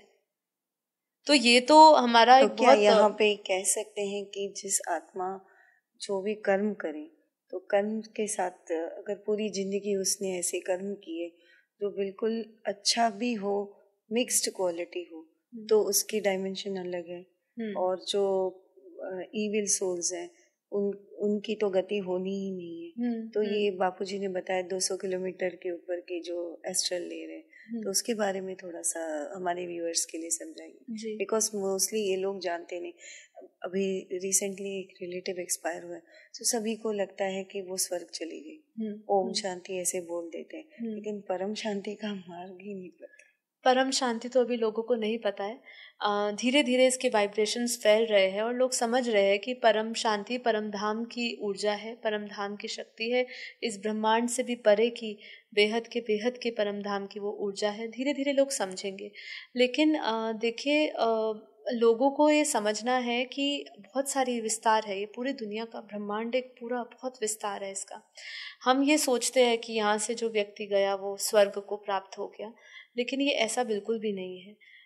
क्योंकि ये जो हम किसी को मोक्ष भी नहीं दे सकते। ये लोग सोचते हैं कि हम किसी को मोक्ष देंगे या उसकी मुक्ति हो गई, वो आज़ाद हो गया, स्वतंत्र हो गया, लेकिन ऐसा नहीं है। बापूजी ने तो कहा है कि देखिए, जो आत्माएं बेहद की होती है या जो अध्यात्म जगत से जुड़ी है, जिनको एक रस अवस्था में आखिरी में होती है, परमात्मा से जुड़ी हुई होती है, तो वही परमात्मा के घर तक पहुंचती है।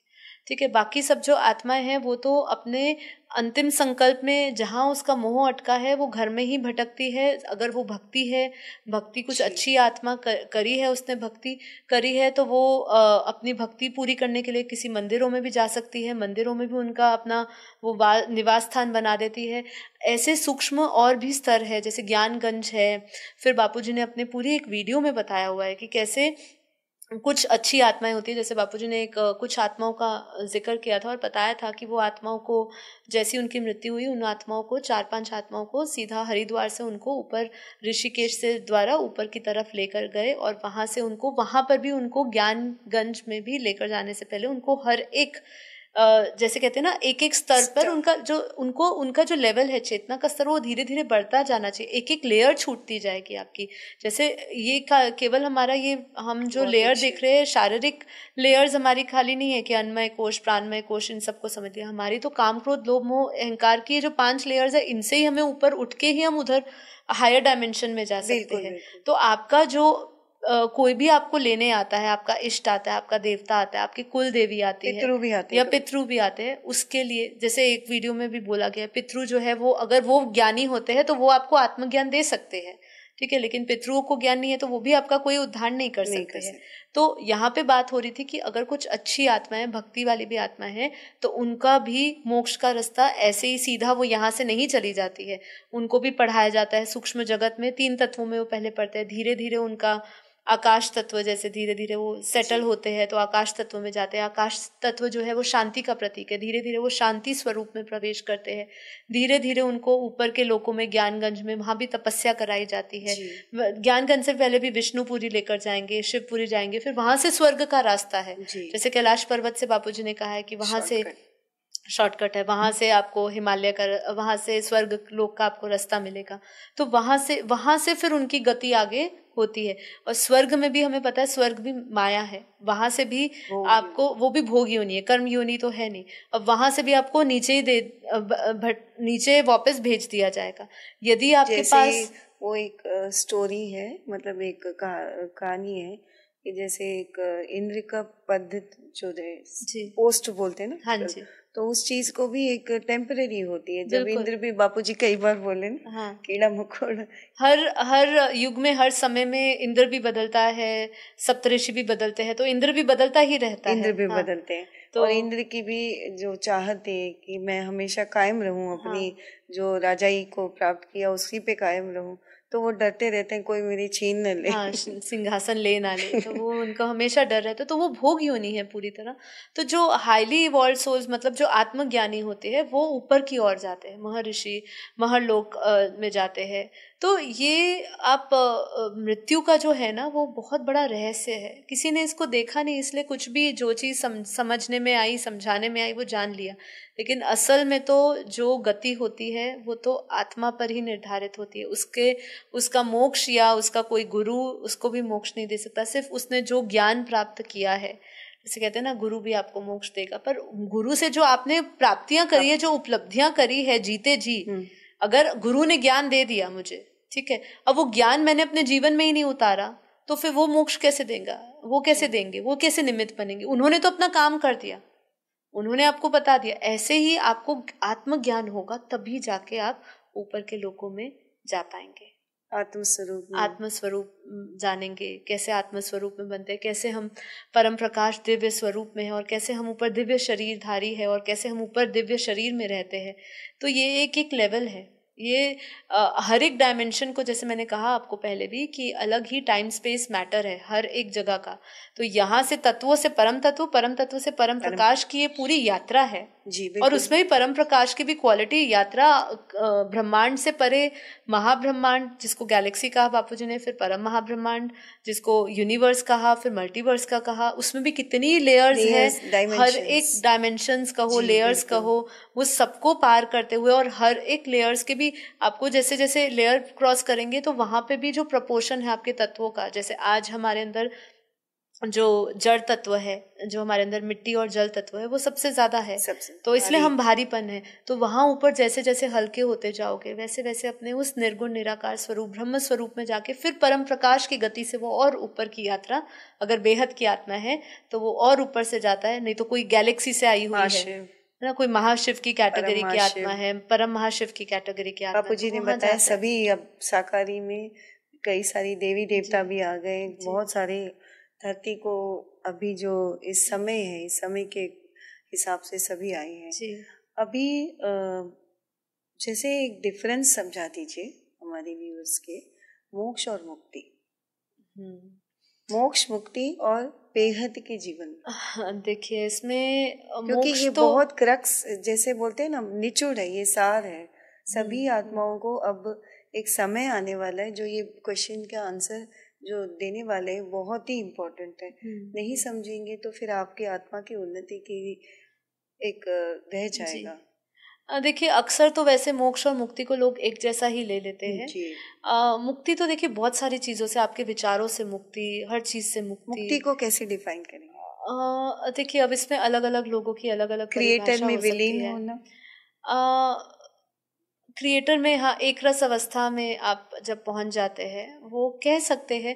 देखिए इसके जैसे हम प्रलय को समझते हैं ना, अर्ध प्रलय, कल्प प्रलय, ऐसे अलग अलग स्तरों को समझते हैं। तो इसमें मुक्ति का भी, जैसे जब आत्माएं अर्ध प्रलय जैसे अर्ध प्रलय होती है, जब उससे पहले प्रलय होती है, तो प्रलय में जैसे सभी जो धरती पर जो पॉजिटिव आत्माएं होती है वही रह जाती है, ठीक है, तो वो रह जाती है, तो वो इस अपने जो एक पुराने कर्म चक्र से है उससे वो मुक्त हो जाती है। लेकिन वो रहती इस ब्रह्मांड में, सकारात्मक आत्माएं रहती है, फिर उनका नया सृष्टि का वापस रची जाती है, फिर से सर्जन होता है, फिर वो बीजों से वापस सृष्टि की होती है। तो एक लेवल की मुक्ति को ये भी समझ सकते हैं कि वो एक जो पुराने कर्म या पुराना जीवन था उससे वो मुक्त हो गए।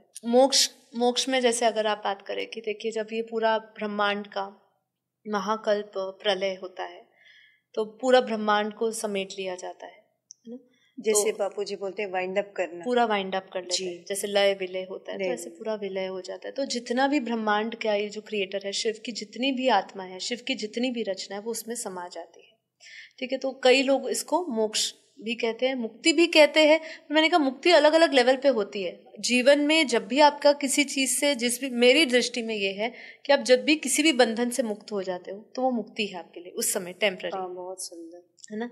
बाकी अगर आप मुक्ति परमात्मा के और ये संसार के लेवल से सोचो, तो जब आप परमात्मा में समा जाते हो, ब्रह्म स्वरूप बन जाते हैं, तो वो हम मोक्ष को प्राप्त होते हैं। इसमें भी जीवन मुक्ति, बेहद की जीवन मुक्ति आती है।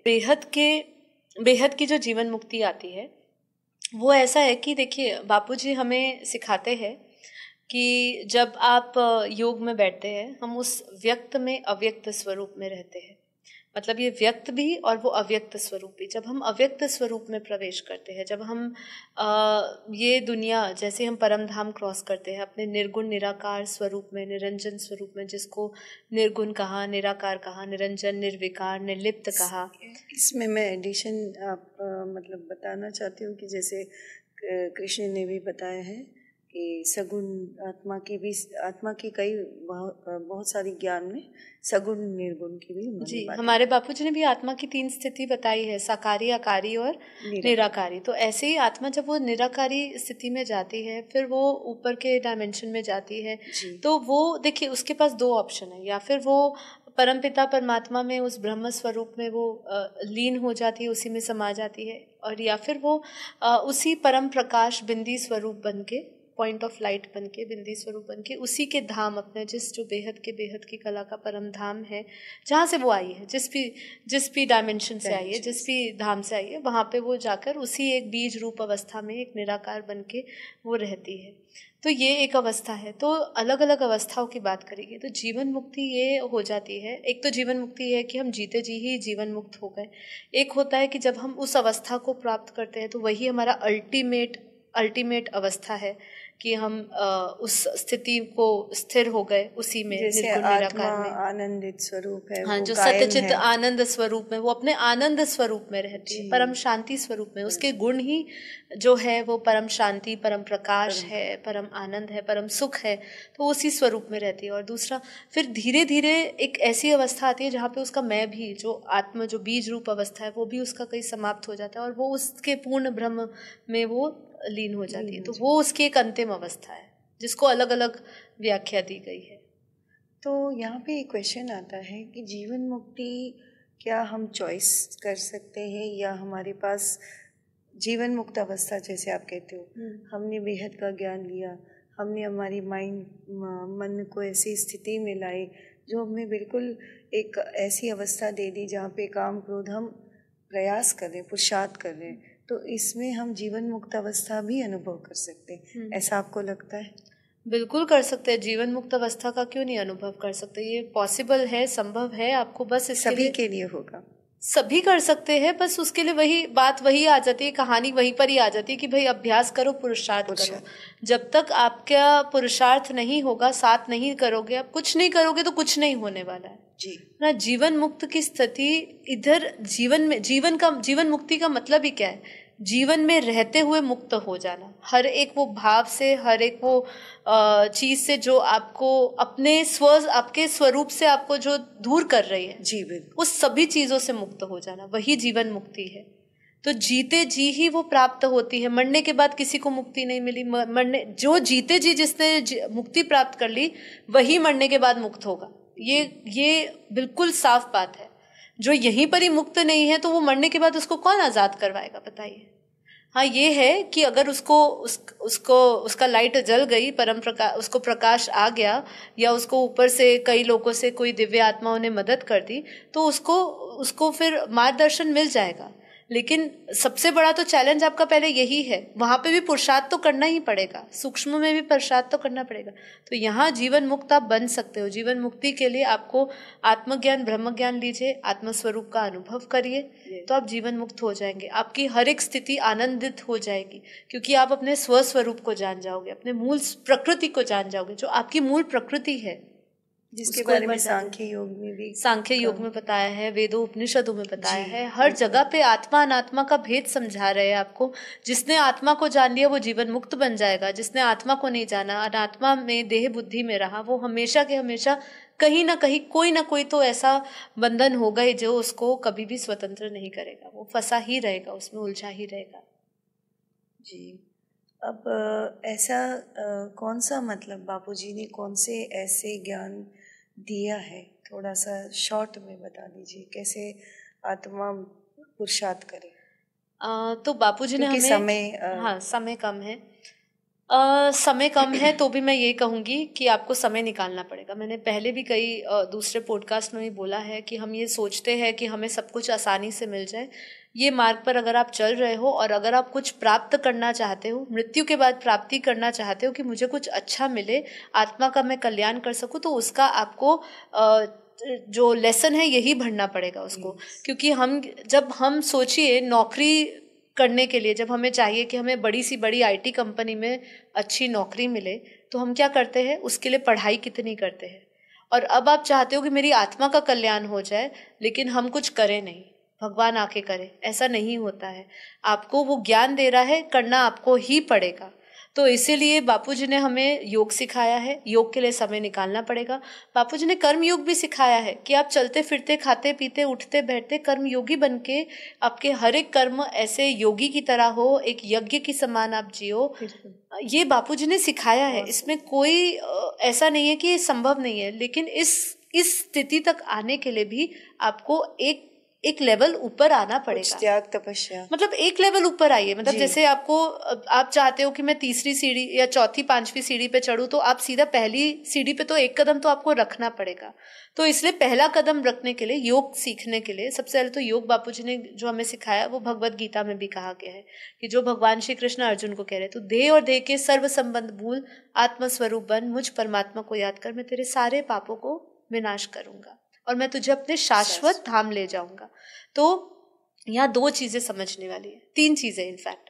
पहले, देह और देह के संबंधियों को छोड़ना, मतलब देह से केवल देह के जो भारी संबंध है वो नहीं, ये जो हमने जो कपड़ा पहना हुआ है, इसका भी जो हमें मोह है, इसका भी जो हमें बंधन है, इसका भी जो हमें भय है छूटने का, पहले इन सबको हमें इससे ऊपर उठना होगा। इसको भूलना होगा कि ये तो वस्त्र है, जैसे एक वस्त्र से दूसरे वस्त्र बदलते हैं, ऐसे हमें ये बदलना है। ये बदलेगा ही बदलेगा। मृत्यु तो निश्चित है, चाहे वो ज्ञानी हो, महाज्ञानी हो। जब परमात्मा स्वयं धरती पर आए, जब वो अवतार लेकर आए, तो उनका भी जब मृत्यु हुई, तो फिर अभी कलयुग में हम जो जीव आत्मा से आत्मा और आत्मा से परमात्मा बनने का पुरुषार्थ कर रहे हैं, तो हमारे लिए कौन सा ये आसान रहने वाला है ना।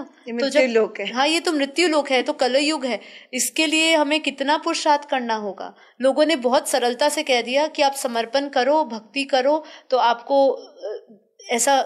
कई शास्त्रों में मैंने कई लोगों को जो व्यास गति में बैठे हैं, मैं उनका कोई यहाँ पे खंडन नहीं करी, लेकिन उन्होंने बहुत कहा है कि आप सिर्फ कलयुग में ऐसा लिखा है कि भक्ति करो, समर्पण करो, तो आपको मुक्ति मोक्ष मिल जाएगा।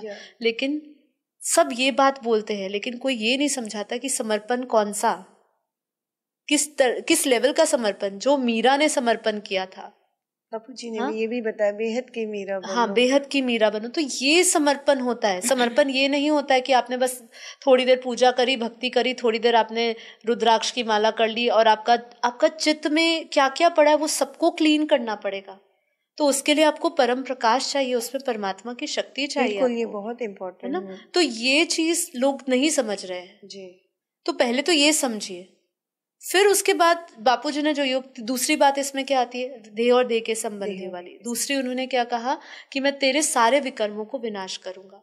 अब ये कार्मिक चक्र को खत्म करना कितना कितना महत्वपूर्ण है। आप सोचिए कैसे खत्म हो सकता है। बिल्कुल इम्पॉसिबल। मतलब अगर हम साधारण एक भौतिक नॉर्मल अपनी बुद्धि से सोचे तो कैसे खत्म करें हम इसको, पॉसिबल ही नहीं है। फिर से हम मृत्यु से जन्म से, और उसमें भी पता नहीं हमारा अच्छा कर्म हो बुरा हो, कौन सी योनि में जाए, क्या 84 लाख योनियों में घूम रहे हैं, फिर सूक्ष्म दुनिया में ऊपर के प्रेत लोक में जा रहे हैं, कहाँ जा रहे हैं, अंत मते सो गति क्या हो रही है, कितने सारे मतलब चैप्टर्स है हमारे जीवन के, है ना। तो इन सबको समझते समझते तो हमारी तो पता नहीं कितनी और अनंत जन्म निकल जाने वाले हैं। तो इसलिए बापूजी ने क्या कहा कि इसका उपाय यही है कि तुम आत्मज्ञान लो, है ना। ये ज्ञान लोगे तभी आपको जो है देह और देह समझो, हाँ, अपने आप को आत्मा समझो, दूसरे को भी आत्म भाव में देखो, आत्म दृष्टि लाओ, जैसी दृष्टि वैसी सृष्टि बनेगी। ठीक है, तो अभी कर्मों को विनाश करने की बात हो रही है। अपने कर्मों को विनाश कैसे करेंगे, परमपिता परमात्मा से हम जब लाइट लेंगे। यहाँ पे क्या है, आत्मज्ञान तो है, कई लोग हैं जो आत्मा की बात करते हैं, आत्मा का योग करते हैं। कई ऐसी संस्थाएं हैं, बहुत बड़ी बड़ी संस्थाएं, मैं उनका नाम नहीं लेना चाहूंगी, लेकिन कई संस्थाएं हैं जो आत्मा का कई 80-80 सालों से बैठ के आत्मा का अभ्यास कर रहे हैं। ठीक है, अब लेकिन क्या पर कनेक्शन हो नहीं रहा। जब आपने परमात्मा को ही लुप्त कर दिया, परमात्मा को ही गायब कर दिया, तो पावर कहाँ से लेंगे। तो जब पावर आएगी, सही तरीके से संबंध स्थापित होगा आत्मा का और उसके क्रिएटर का, ठीक है, तो वो परम प्रकाश आपकी आत्मा में आएगा, आत्मा से आपके कारण शरीर में आएगा, सूक्ष्म शरीर, तो कारण शरीर में जो सारी स्मृतियां पड़ी है वो सब डिलीट होगी, सारी लेयर्स मिटेगी आपकी। तो वो धीरे धीरे सारे सूक्ष्म में आपका सारी कर्म इंद्रिया, ज्ञान इंद्रिया में, जहां पर एक एक सेल में जो जो रिकॉर्डिंग्स पड़ी सब वो डिलीट होगी, तभी विकर्म विनाश होगा। मतलब ना पॉजिटिव कर्मों का खाता, ना नेगेटिव कर्मों का खाता, न्यूट्रल हो जाएगा सब कुछ, तब विकर्म विनाश होंगे। और तब तीसरा क्या बोला पॉइंट, शाश्वत धाम लेकर जाऊंगा, अपने धाम, इटर्नल वर्ल्ड, जो अनंत है, जो आदि अनादि कहा जिसको, वो दुनिया में लेकर जाएगा। तो ये इसी में योग समा हुआ है, सब कुछ योग, ज्ञान भी इसके अंदर है, योग भी इसमें ही है, ज्ञान भी इसी के अंदर है। ये समझोगे तो ही तो जा पाओगे, तभी तो सहजता से जा पाओगे, तभी तो हल्के हो पाओगे। सबसे पहले हल्का होने की विधि क्या है, देह और देह के संबंध, तभी हल्के होगे। इसके लिए काम क्रोध लोभ मोह सारे 5 विकारों को, वासनाओं का त्याग करना पड़ेगा। समर्पण कहाँ से आएगा, ये सब पहले त्याग करो फिर समर्पण आएगा। भगवान को कभी भी कोई छोड़ना मुश्किल है ना, छोड़ना मुश्किल, तो वो करना पड़ेगा ना। जब देखो ये क्यों मुश्किल लग रहा है, क्योंकि वो दिख नहीं रहा है, वो अदृश्य है, अलौकिक है। हाँ, अभी मुझे पता है कि अगर मैं कुछ प्रयास करूंगी मुझे सामने पड़े हुआ गिफ्ट मिल जाएगा। आज मेरी रेस लग रही है मान लीजिए, ठीक है, और रेस का क्या है, जो जीतेगा उसको एक हैम्पर मिल रहा है, गिफ्ट हैम्पर, ठीक है। तो अब मेरी लालच क्या है, मुझे गिफ्ट हैम्पर मिले। अब मैं क्या करूंगी, रेस जीतने की कोशिश करूंगी। तो बात यहाँ पे यही आती है, वो जो प्राप्ति है वो दिख नहीं रही है। ये तो आपको छोटा सा एक सूक्ष्म उदाहरण, वो इतनी बड़ी प्राप्ति है, आपका आनंद स्वरूप आपको मिल जाएगा। आप हमेशा शाश्वत शांति, परम शांति और परम आनंद में रहोगे। और क्या चाहिए, अपने दिव्य स्वरूप में, अलौकिक स्वरूप में रहोगे। वापस जन्म नहीं लेना पड़ेगा, मृत्यु लोक में आना नहीं पड़ेगा। खाना पीना जो आज आपकी समस्या है, खाना करो, पकाओ, खाओ, बनाओ, लोगों को पालो पोसो, उसके बाद कमाओ भी, कमाने भी जाओ, बेसिक समस्या ही खत्म, वो समस्या ही खत्म, जन्म मरण से छूट जाओगे। और क्या चाहिए आपको, है ना। तो ये वही बात आ जाती है कि वो जब उसको ये अनुभूति हो जाएगी कि मुझे बहुत बड़ा मिलने वाला है, मैं उस परमात्मा का अंश हूँ, और वो फाइनली मैं उस परमात्मा को जान जाऊंगा, उसके पास चला जाऊंगा, कितनी बड़ी खुशी होनी चाहिए, है ना। बिछड़े हुए लोग मिल जाते हैं, सालों सालों के दोस्त, तो कैसे खुशी हो जाती है, अरे बड़े सालों बाद मिले, कैसे खुश हो जाते हो। अब आप इतने सालों से, इतने जन्मों से, कई कल्पों से, युगों से पता नहीं छूटे हुए उनसे, तो जब आपको पता चल जाए मैं उस ब्रह्म स्वरूप में हमेशा के लिए चला जाऊंगा, वहां से कभी वापस नहीं आना पड़ेगा, तो कितनी आपको मजा आएगा। भक्ति मार्ग में तो बापूजी ने बताया, शिव को चाहने वाले, शिव को पूजने उनके अनुयायी तो ऐसे ऐसे कट के मरते हैं शिवपुरी में जाने के लिए। सही बात है, काशी करवट लेते हैं, सही बात है। तो ऐसे लोग जाती भी है, ऐसी आत्माएं जो करती है, ऐसी आत्माएं जाती भी है, क्योंकि उनका एक संकल्प होता है स्ट्रॉन्ग कि उनको अपने शिव के पास जाना है, उनको शिवपुरी जाना है, उनको शंकर, जो भी जिसको भी वो मान रहे, जहाँ पे उन्होंने सोचा है वहां पे वो निश्चित रूप से जाएंगे। जी, फिर तो भी कृष्ण ने ये कहा है, मुझे ज्ञान, जो ज्ञानी आत्मा वो सबसे प्रिय है। हाँ, ये बापू जी ने भी कहा है, भगवत गीता में भी लिखा है कि ज्ञानी आत्मा मुझे अति प्रिय है, ज्ञान से पवित्र ना वस्तु है ना कोई तत्व है, ये हमें जानना है। इसलिए ज्ञान सर्वोपरि है, ज्ञान लीजिए, आपका जीवन बदल जाएगा, योग भी हो जाएगा, योग भी समझ जाएंगे, क्योंकि ज्ञान के बिना योग नहीं, और योग लगेगा ही नहीं आपका, क्योंकि आप जानोगे ही नहीं कुछ, अपने बारे में ही नहीं जानोगे। अपने बारे में जानना सीढ़ी, वो सीढ़ी ही ज्ञान है। तो बस यही कहूंगी कि सबको ये समझना चाहिए, बापूजी का ज्ञान लीजिए। बापूजी का ज्ञान को अगर हम 1 घंटे के या 1 एपिसोड में डालना चाहे तो असंभव है। बापूजी ने तो ये, अभी मैं क्रक्स बताना चाह रही थी, तो अभी योग की बात करी। बापूजी के जो योग है, मेरे एक वीडियो है जिसमें बापूजी का परम शांति प्राचीन योग हमने समझाया है, तो आप वो वीडियो को देखिए। सब लोगों को मैं यही कहूँगी, शेयर करिए लोगों से। परम शांति योग जो हमारा है वो सीखे आप, और बापूजी का जो पूरा लाइफ इन मल्टीवर्स हमारी एक बुक है, उसको आप paramshanti.org आप वेबसाइट पे जाके भी आप ऑनलाइन ले सकते हैं। तो पूरा ज्ञान समझिए, अलग अलग डायमेंशंस का। चलिए, बहुत बहुत धन्यवाद साक्षी जी आपका। परम शांति जी, हमारे व्यूअर्स को बहुत धन्यवाद करना चाहिए। इतना सुंदर गीता ज्ञान से बेहद ज्ञान की यात्रा, और जो बहुत ज़्यादा अब ज़रूरी आ गया है, समय ऐसा आ रहा है, बापूजी के वीडियोस देखिए, अलर्ट हो जाइए और अपनी आत्मा की उन्नति करिए, और कुछ नहीं, ज़्यादा कुछ समेटना तो नहीं इस दुनिया में। सही बात है, हम तो यात्री थे, अपना बैग पैक्स भी नहीं करने हमें, तो हमें यहाँ से बस निकलना है खाली जी। तो चलिए, आज के लिए इतना ही, और धन्यवाद आपका, बहुत सुंदर तरीके से समझाया। परम शांति, बहुत बहुत धन्यवाद आपका। सभी को परम शांति। परम शांति सोचो, बोलो परम शांति। Join us daily for our morning live meditation, Monday to Saturday, 5:30 to 6:30 a.m. Join us daily for live meditation, 10 p.m. to 11 p.m. on YouTube Live. Subscribe now. Website www.paramshanti.org. Email us anand@paramshanti.org. Like, share, subscribe. Join today. बेहद की